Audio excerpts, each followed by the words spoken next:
Hello children, let me start our previous topic. Let me continue our previous topic that was monocot embryo.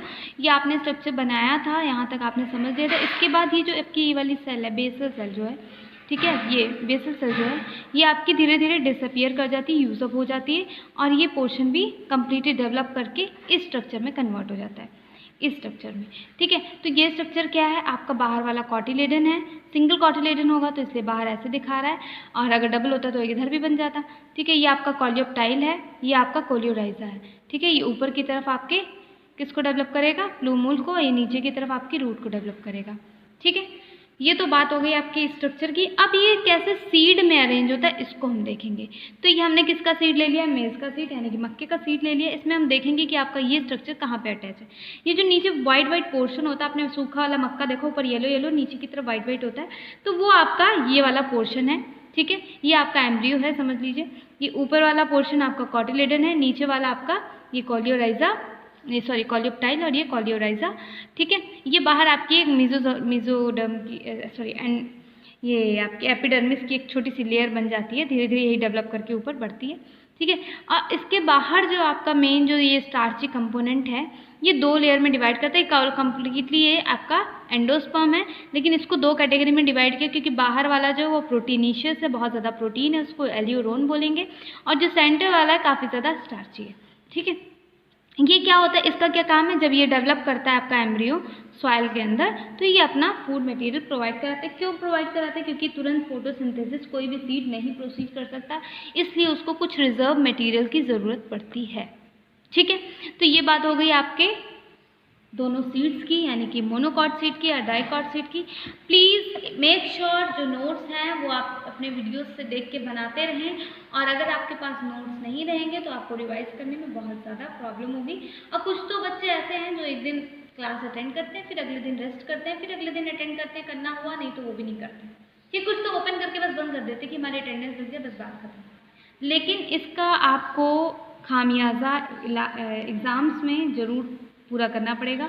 आपको लग रहा है कि आप कोरोना काल में पढ़ रहे हैं तो आपको बहुत रियायत मिलेगी, इट्स योर मिसअंडरस्टैंडिंग। आप बहुत बड़ी भूल में हैं कि आपको बहुत ज़्यादा रियायत मिलने वाली, लेकिन ऐसा कुछ भी नहीं है। तो ये बात अपने दिमाग से निकाल दीजिए कि आपको किसी भी तरह का कोई रिलैक्सेशन मिलेगा, आपको एग्ज़ाम देना ही देना है। ठीक है, और देना भी चाहिए। मैं बिल्कुल एग्ज़ाम ना देने की मतलब अपोज करूँगी कि अगर आपको एग्ज़ाम ना देना हो तो मैं इस चीज़ को support, I can't support, because इस पर आपका फ्यूचर डिपेंड करता है।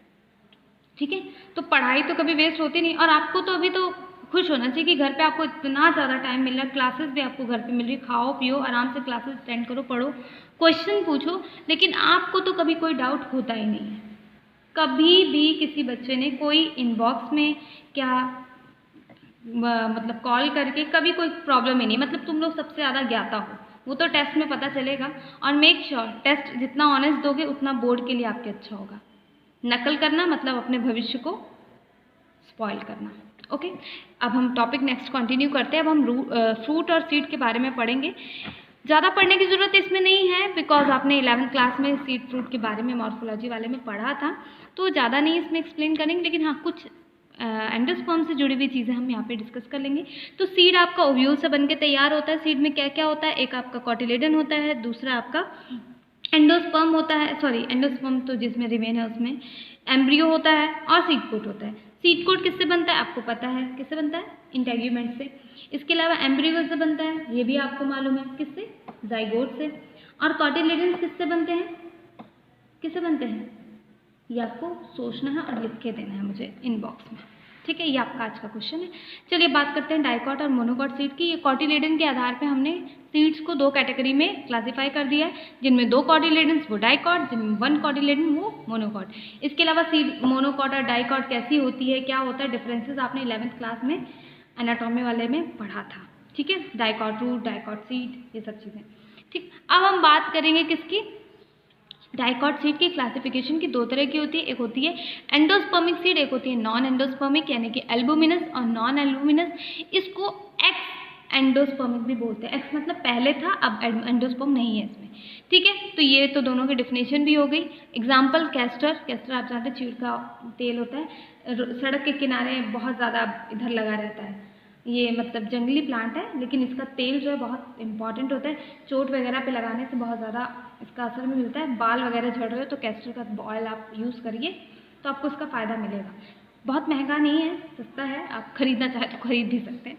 चलिए, तो ये कैस्टर जो है रोड के किनारे ऐसे कांटे की तरह से मोटा मोटा निकला रहता है, मतलब कांटे वाली पत्तियाँ रहती हैं, उसके किनारे मोटा मोटा सा रहता है। कभी मतलब मुझे दिखा तो मैं आपको ज़रूर दिखाऊंगी।